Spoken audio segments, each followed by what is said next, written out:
Welcome, everyone, to Family Talk. It's a ministry of the James Dobson Family Institute, supported by listeners just like you. I'm Dr. James Dobson, and I'm thrilled that you've joined us.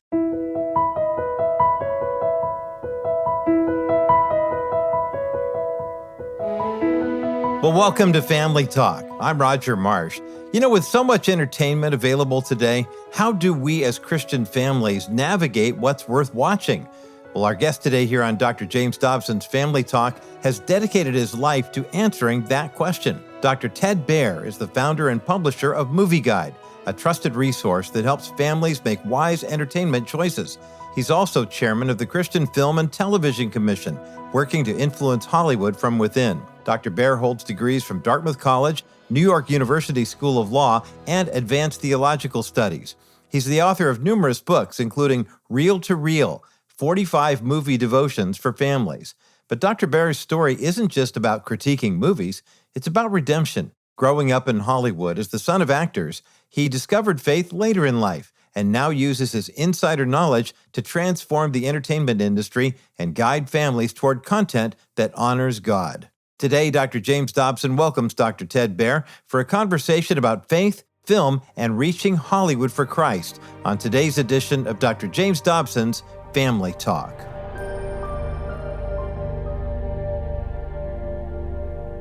We have talked extensively on this program about the moral decline in this country. We continue to see Western nations, not just America, but in almost all Western nations, deteriorating. And it's alarming to see just how wicked and perverse the culture has become. And a large share, not all of it, obviously, but a share of that decline is related to the entertainment industry, and the attribution of the moral deterioration can be traced to that source. That's an overstatement. I know the news media and the book industry and many other sources play a role.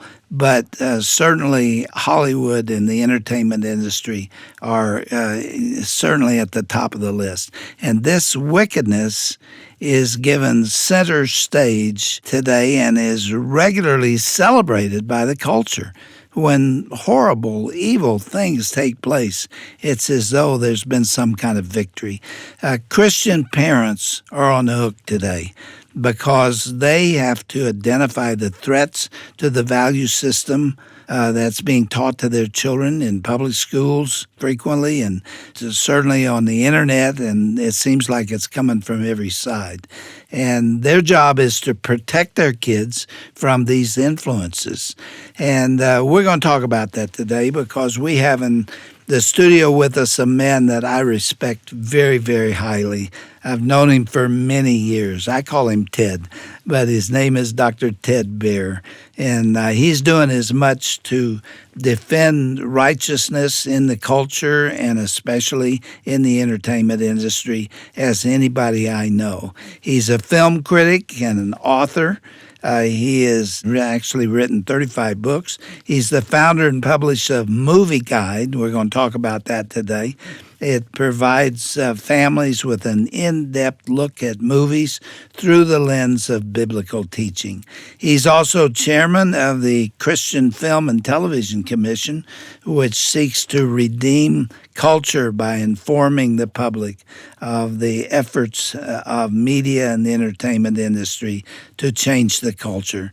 Dr. Baehr has a wide educational background. I'm going to take the time to tell you what it is because I think you need to know.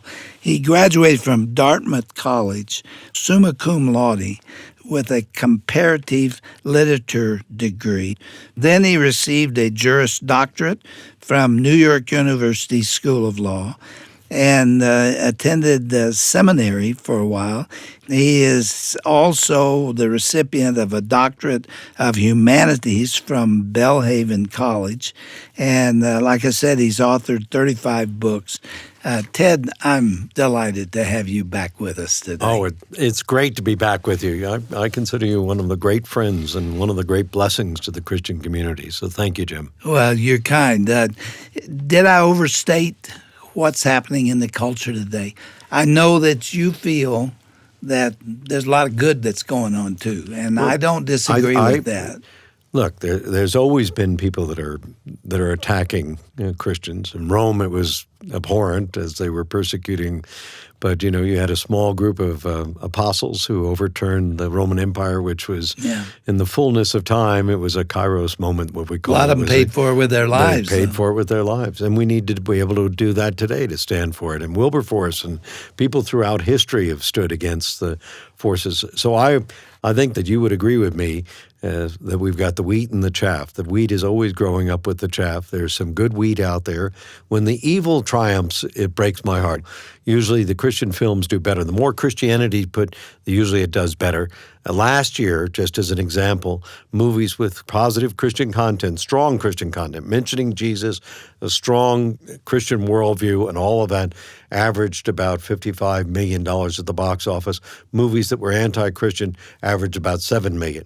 In the top 10 movies, 80% of them had strong Christian content or worldview in the United States. And in the top 25, there were only one with perverse content, what you would consider perverse content. So they don't usually do well. But sometimes audiences get confused. This is why we do Movieguide. We're concerned about audiences so they can make wise choices. I was on a radio show, the host, and somebody called in, and the boy said, I've got discernment. That's why I can go to these bad movies. We have to reach these kids and the parents. And then the host said, my daughter was going to a movie, read the Movieguide review, and decided not to go because of what she read in it. I want to see these people make the decision, the kids, the 14 to 24-year-olds, to support the good and reject the bad. And the Movieguide does a review of the movies and warns parents about what's not good for their kids and so on. And we don't tell people to go or not go because you immediately get the backlash from kids. What we do is we try to help people develop discernment.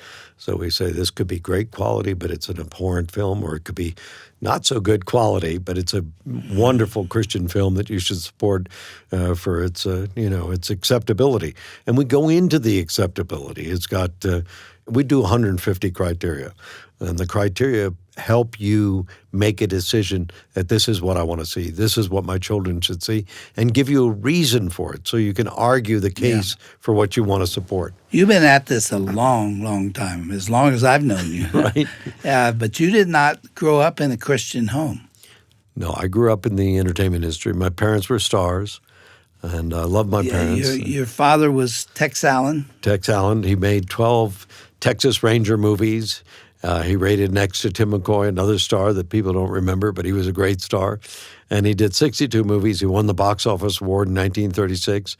And my mother won the Wampus Award, the Western Association of Motion Picture Distributors. And so they were significant. Fame is fleeting. But I grew up as really in the far left and in a world that didn't have faith and values. Now, you had all that academic training, but you really never encountered Jesus Christ, or at least you never understood who he is. Well, I wouldn't have found him in any of the schools I went to. I found him much later.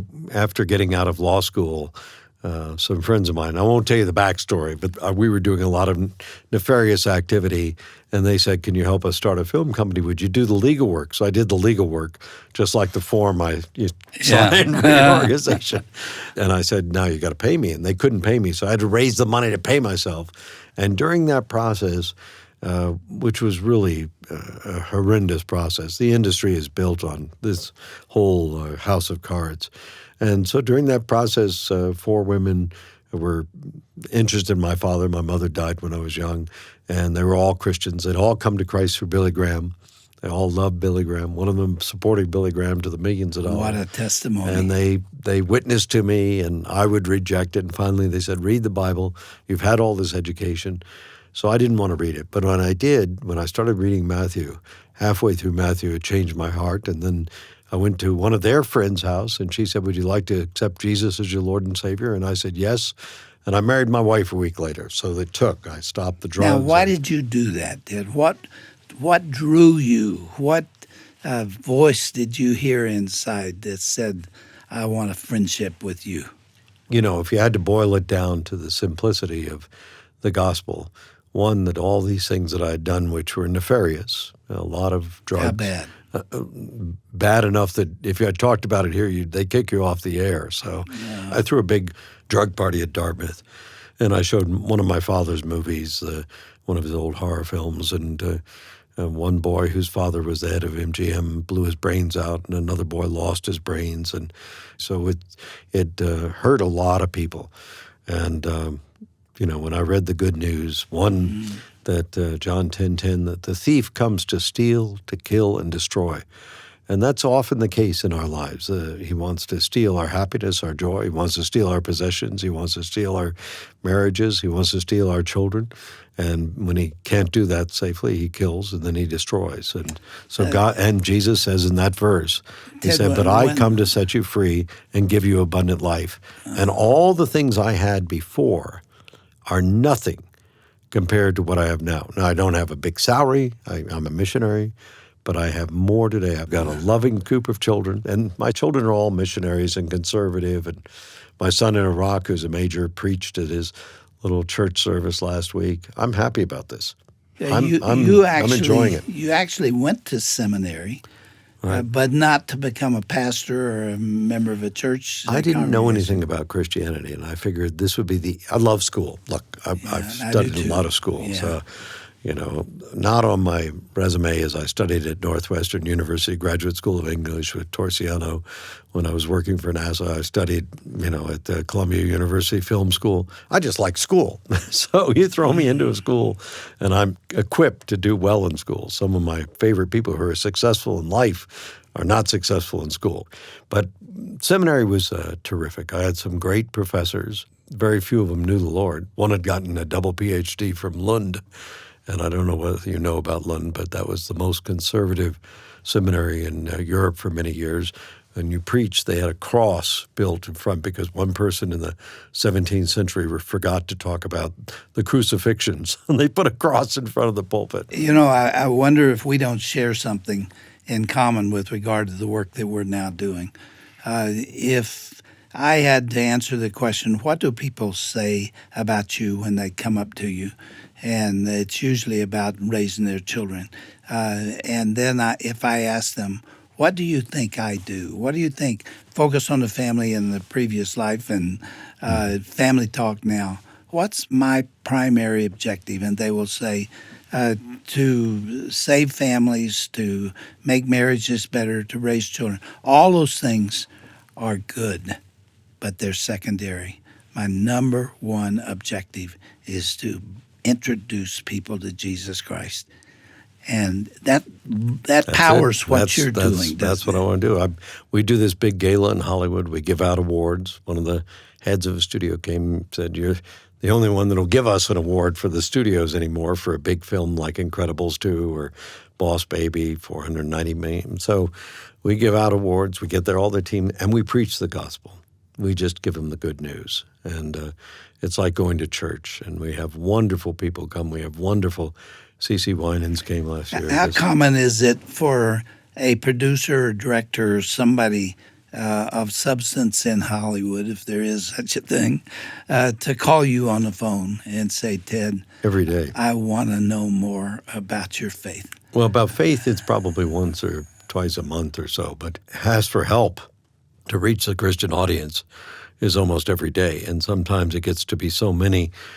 Today I had a director who's been directing for 25 years, and he wants me to look at something, and another one who is a star in television wants me to help him with this. So every day somebody's asking. Are And they every open? one of those Are they convers- open? Are you winning people to the Lord? We see people coming to Christ the most. At my class that I'm teaching in 2 weeks, I have one of my best friends. And he had written and directed over 150 films, including some of Oliver Stone's best movies. He did Path to 9/11, which was a great success on ABC. He was Muslim. His son came to my class and took the class, a little 4-day class that I do. He wrote a script that was abhorrent, and he came to Christ, and then went to Reform Seminary, and his father has come to Christ, and he went from making very violent movies to making Young Messiah. So we see people coming to Christ all the time. The person Is there anything that gives you a greater thrill than that? Nothing. The more these people come to Christ, the better. And every time we see them is an opportunity to witness and an opportunity. It's good news. When I go out on stage, which is what I was going to say, to talk to them, to tell them that the good does better at the box office, my message is to bring them good news. I'm there to help them see the truth that'll set them free. So people really get a fix on you. The name of the organization, the primary organization that you founded and are running now in Hollywood is? Well, we have 2 parts. One is Movieguide, and one is the Christian Film and Television Commission. And those 2 parts correspond to how we fulfill our mission of redeeming the movie industry, and specifically, and we'll talk about, if you want to talk about television, which is a disaster, and other things. Television is a disaster. It is. And we can talk about why it's a disaster. But the 2 parts, one is to influence the people making movies, because they're a small tribe of people who need Jesus. They're just like a tribe in the middle of Laos or Cambodia or anywhere else. They need Jesus. And then to influence people to make wise decisions. It always breaks my heart, even with people that I know well, to have them go to a bad movie. We have such, life is short. And if you have, Hollywood used to come out with 2,000 movies a year. You couldn't see them in a lifetime. So you've got to be discerning, and that means making wise choices. So Movieguide reaches the public, and the Christian Film and Television Commission is the restatement of the purpose of the old Protestant Film Office, which we inherited all the files. So we're listed with the Writers Guild. We're listed with different guilds. I'm a member of the Producers Guild, and we go in there and say, we're here to help you reach a bigger audience. Let me make that as clear as I can. Every week, about 25 million people, 22 to 25 million people go to movies, and about 118 million people go to church, and then that increases at Easter and Christmas up to about 141 million. Used to be bigger. We know that, Jim. But it's still 7 times bigger than the box office. So when Bill Mechanic or anybody's talking about the Producers Guild and saying, the most powerful audiences is kids and Hispanics and African Americans and et cetera. How do you reach these people? If you're reaching, my wife's Argentine, that culture, the Spanish-speaking culture, you're reaching about 18 million people, 20 million people. If you're reaching the African American, and all of those are increasing. But the church is the biggest people group in this country. We've taught Hollywood that this is the group that they have to reach. When we had lunch together a while back, I told you that there is a world-famous photographer in Hollywood who's made his living photographing stars and the significant people in Hollywood. And he is very well known and very well paid for what he does. I've known him for a long time. He's a solid Christian man. I don't want to give his name because I haven't gotten permission to do that. But I don't think he would mind, because what he said to me that day really made an impact on me. He's left Hollywood. He closed down his photography studios and gave up the lucrative assignment that he had with people and moved to Denver. And I said, why did you do this? And he said, Hollywood has become so evil and so wicked, I couldn't stand it anymore. How do you cope in that world? Well, Hollywood is a term that covers a lot of people. It's just like talking about the church in the United States. When Hollywood talks about the church, I try to tell them there are many different groups within the church. There's the Catholics, which are about 63 million strong, and then there's the Southern Baptists, which are close to 20 million strong, and then the Lutherans, which are about 12 million strong, and they all have different makeup. And if you take one and extrapolate for the whole, and the same thing is true in Hollywood, you've got probably the most debauched and cynical group happens to be actors, because actors are in the most vulnerable position. And we were talking about at lunch how actors control the Academy Awards, and they are the window dressing on the set. So they're often forced to do things that are terrible, and they become inured of doing things that are terrible. Is the casting couch still in effect? I love the new rejection of the casting couch. I think it's one of the best things that's happened. I think there's some excesses there, like any movement, but it's a great thing. But on the other side, they're producers. One of them is sitting here, worked for one of my favorite movies, The Perfect Storm. And there's some great producers. There's some most of the stuntmen I know are very strong Christian. My friend Bob Yerkes, who started one of the founders of the Stuntman Association, trained Circus of the Stars, and he'd get somebody up there, who was famous, like Brad Pitt, and he'd get him up on the trapeze, 4 stories up, and he'd drop him, and he said, have you accepted you know where you're going if you fall. So there are a lot of good people, and we just have to reach the other people. They all need Jesus. They all need Jesus. Do they sneer at you? No. What you believe? I've said this to you before, and the last time we did an interview. I think sometimes it's more difficult within the Christian community than it is within Hollywood. I'll give you an example. I was doing witnessing in Africa, and I was doing 4 films. And I came through a little village, and a lot of people have had this happen, and this woman comes out, and she says, how do I accept Jesus? And then I was in Sri Lanka shooting a film, and the guide said, how do I accept Jesus? And the man said, well, it never changed. In Bombay, I taught at the Bombay Communications Institute. 99% of them came to Christ. The man who ran it said, you shouldn't have talked about Jesus. This is terrible. And one of them was a banker. He stayed a banker. He led over 60 people to Christ. Another one started churches for 20,000 people, took lepers into his home. They made a difference. Now, I don't see them as being the enemy. I think sometimes the difficulty is in the community of Christians. There are Christians that are living a double life. They're going to bad movies. They're doing nefarious things, but they've put on the patina of being Christian, and our goal is to live the cross every day so that we can reach people for Jesus Christ. And that's our whole goal. Well, I'm always lifted by talking to you, Ted, because in the midst of a very, very pagan world, you see what Jesus said, that the field is white unto harvest. Amen. And that we really still can introduce people to Christ even in a world like that. Ted, this time passed very, very rapidly, and there's more that I want to talk to you about. You've written a book called Reel to Real, R-E-E-L to R-E-A-L, and the subtitle is 45 Movie Devotions for Families, including Scripture and the values that we've been talking about. Would you come back and let us talk about this book and make people more aware of what it is? Not only this book, but you've written 35 others, and I want to hear more about what's on your heart. Good.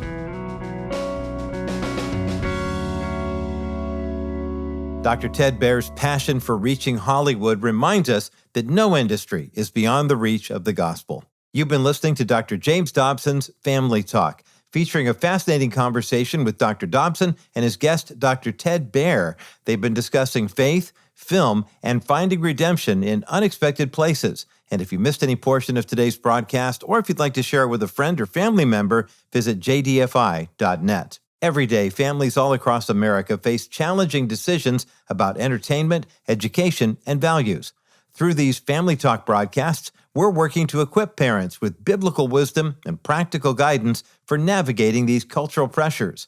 From defending the sanctity of human life to promoting God-honoring sexuality and religious freedom, this ministry stands firm on the principles that build strong families and a religious culture, but we can't do this work alone. When you support the Dr. James Dobson Family Institute, you're helping us to reach millions with the truth of the gospel and biblical principles for marriage, family, and child development. And your partnership enables us to continue producing programs like the one you heard today and to provide resources that strengthen families when they need it most. Your gift of any amount makes a real difference in helping families stand strong for their faith, and you can make a secure donation when you send your tax-deductible contribution through the mail. Our ministry mailing address is Dr. James Dobson's Family Talk, P.O. Box 39,000, Colorado Springs, Colorado, the zip code 80949. Once again, our ministry mailing address is Dr. James Dobson's Family Talk, or just use those initials, JDFI for short. P.O. Box 39000, Colorado Springs, Colorado, the zip code 80949. You can also make a secure donation when you go to jdfi.net. That's JDFI for James Dobson Family Institute.net. Or call a member of our constituent care team. That number is 877-732-6825.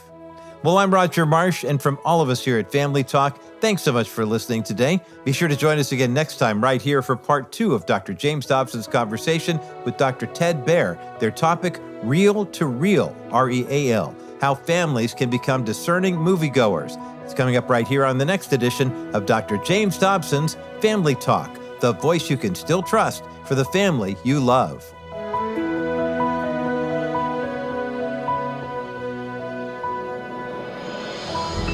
This has been a presentation of the Dr. James Dobson Family Institute.